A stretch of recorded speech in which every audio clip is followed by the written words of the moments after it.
For all of the talk and attacks that took place on Jeremy Corbyn had a rough go of it. When he first took power as leader of the opposition, you had a situation where his own party members were working against him. His own benchers were working against him. You had this guy who wasn't New Labour, he was Labour. He was very clear upon his political affiliations and what he wanted to do. He would get up there, he would read off announcements from various people. He swelled Labour's numbers to obscene capacities. And yet, it all went wrong somewhere. Boris Johnson was able to take the mantle of being freedom and justice and the fighter for the referendum and fighter for the little guy. Now, really, in real terms, it wasn't fighting for the little guy. It was just that was a pathway that was allowed open because Corbyn would not honor the referendum. You had various members in his clique, Keir Starmer being one of them, that basically was forcing his hand in a position where at the very least he thought his hand was being forced, where he ended up coming to this weird disposition of saying, in one of the biggest questions to face the UK, are you going to stay in the European Union or leave? It's a generational question. Corbyn abdicated choice. Think about how weak that looks. And think about what that means. He is basically not leading at all. He is not taking a choice. And the public is supposed to believe that if the referendum turns out a particular way, you're going to send those guys who don't believe in it to Brussels to negotiate. It was an untenable election. When he was running against Theresa May, his chances, I thought, were even money. When he was running against Boris Johnson, there were certain stylistic matchups. But again, you had elements of the British government that was attacking intelligence initiative. And from the context of the political space, you had his own party members that didn't want him to win. All of this talk about Corbyn, all of this talk about anti-Semitics, all of this stuff. Keir Starmer gets in, and he goes back to New Labour. The Blairites have regained power. And not just regained power, has gotten so dodgy that they decided to go after Corbyn to try to basically shear him off by saying, oh, he's anti-Semitic. He's rabidly anti-Semitic. He's rabidly anti-Semitic. They tried this when he was leader of the opposition, and they ate him alive on this front. He ran and punted the issue, and when he ran, they basically chased him. On those issues, I think the way you have to do it is to fight, but that's besides the point for the moment. They tried to shear him off. Him being demoted from leader of the opposition into a regular parliamentarian wasn't enough. The fact that he was still existing in and of itself as a political entity was problematic. And so they went on further. They tried to get rid of him. When Boris Johnson won that victory, Boris Johnson won in areas that Labour had never won. Skinner's seat, for example, it's one of those instances. He lost his seat. Now the catch is, was Boris Johnson going to be able to hold on to these members as he goes about plotting his way in government? Now, the UK is not as rabidly right-wing as the United States. And because it's not as rabidly right-wing, you don't have this massive, dramatic disposition between the various two parties. And honestly, even in the United States, you don't have this massive disposition. It's just the way they do politics. But having a parliament, you can actually get things done. And the public can either grade you on your works or grade you on the things that you didn't do. Well, for Boris Johnson's point, he seems to be keeping those members. Picked up Hartley Pool. Now, Starmer is saying, I take the blame for that. I take full, complete, total, absolute responsibility for that loss. The buck stops with me. I'm the guy at the head of the ticket. I am the guy who's going to take responsibility. And yet, he fires Rayner. Well, how are you taking responsibility and yet firing people? He's greatly unliked. Now, I stopped watching British politics, like talking about. I still pay attention to it, but not as religiously, because he is massively unlikable. I don't like the way he looks. I don't like the way he sounds. He comes across as being smug. I don't believe that he believes in any notion of this notion of labor in the traditional sense of labor. He stinks of Blair. He stinks of Blair. So I haven't been paying as much attention. Apparently, I'm not the only one that has this assessment. Same time when Corbyn was in power, 8-point difference. 8-point difference between Keir Starmer and Jeremy Corbyn. Not just that, he's getting crushed. So, right here, I just read this. Sir Keir Starmer approval rating had plummeted to their worst levels ever this month, with 65% of the people polled saying he is doing badly, compared to just 17% to say he's doing a good job. If you want to see what that looks like, it's this. Look at the way the chart flows. 17, 21, 21, bloop, bloop, bloop, bloop, bloop, bloop. Doing good. Oh, bad. I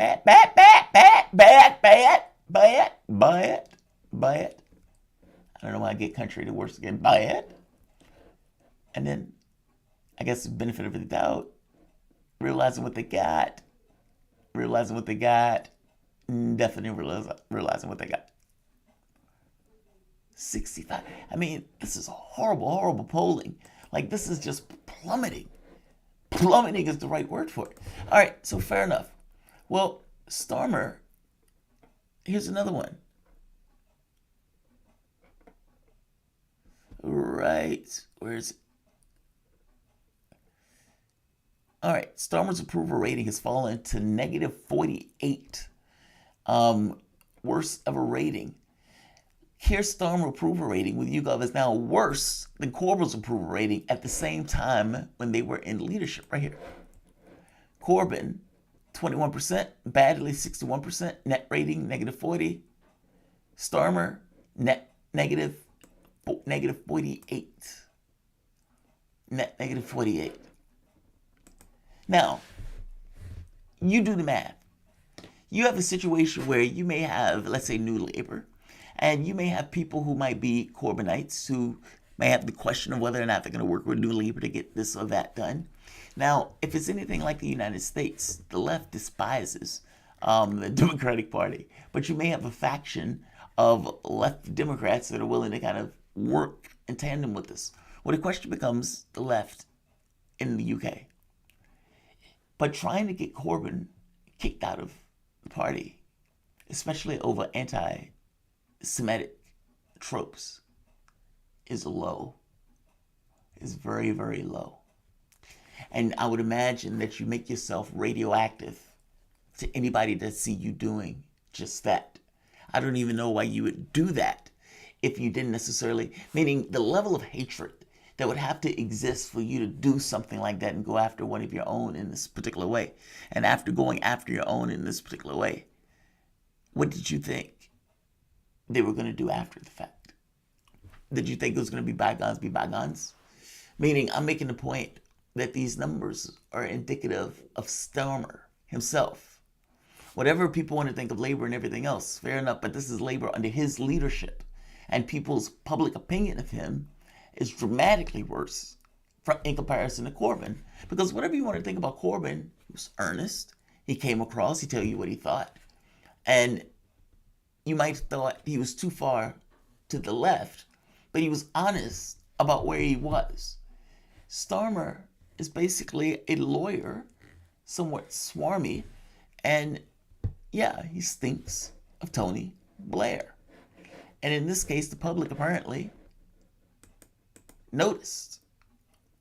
Public notice. 8-point difference. Now, no, Corbyn's numbers aren't phenomenal. At the same token, they're better than Starmer's. Better than Starmer's. Also, from the standpoint of Bojo, He's losing to Bojo.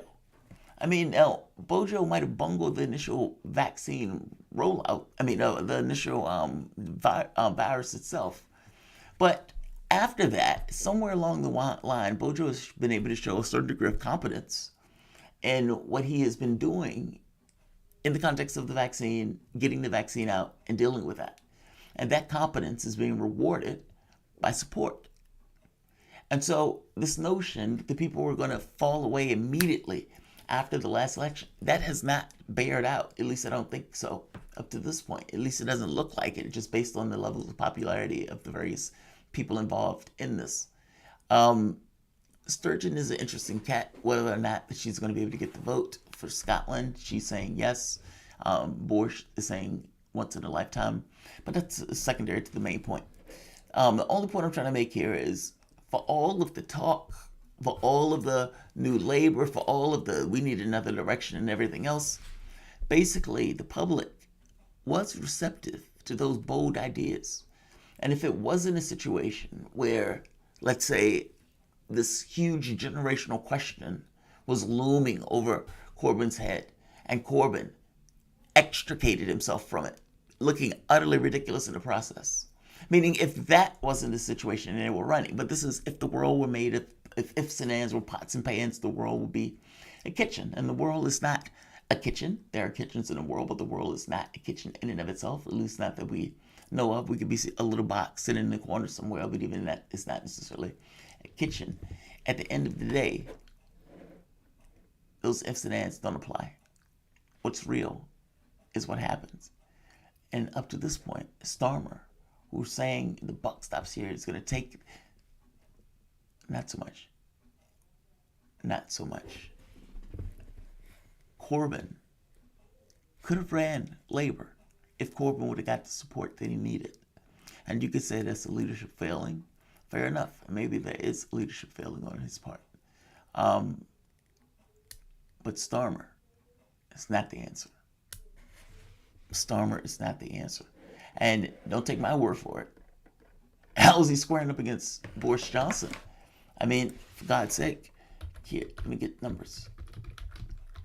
Boris Johnson polling. If I'm not mistaken, this was not good. Right here, let's look for the latest. Let me see the search. Let's say past week.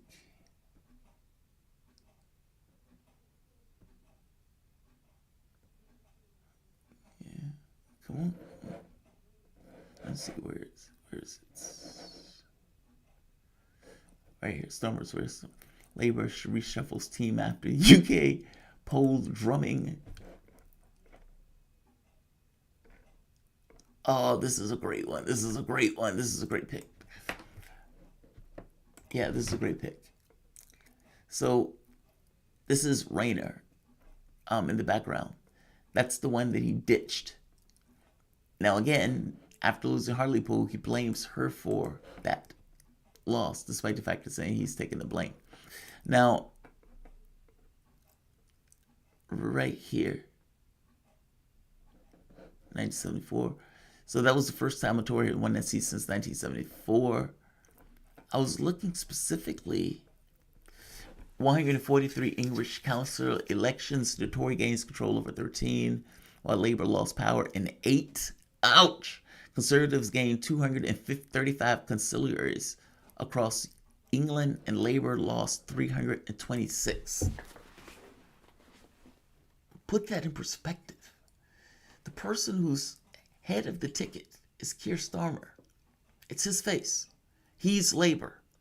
When the public is making the vote, on some level, no, they're not voting for president, but on some level, they're voting for what they see Labour doing. Yes, in their districts, but also nationally. And those people went to the polls and gave them a thrashing.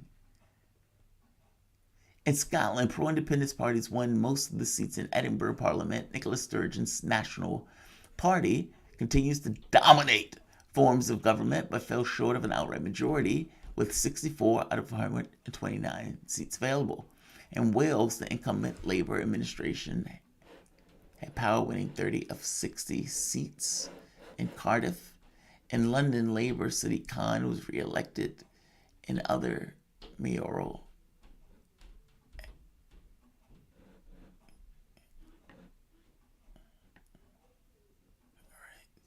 Let's see. But I think you get my point. The Starmer is not doing well. And for all of the talk about Corbyn and the problems with Corbyn, all this other stuff, it's not that. This is far worse. This is a person without a plan, without real leadership, basically a lawyer. I'm inclined to believe, basically, an empty suit. Whereas Corbyn, at the very least, had big ideas and had a very clear understanding of where he wanted to take Labour. And that is not necessarily something you can attribute to Starmer. And certainly not something that apparently the public attributes to him either. I'm going to say like, I'm going to say share, and I am going to say subscribe.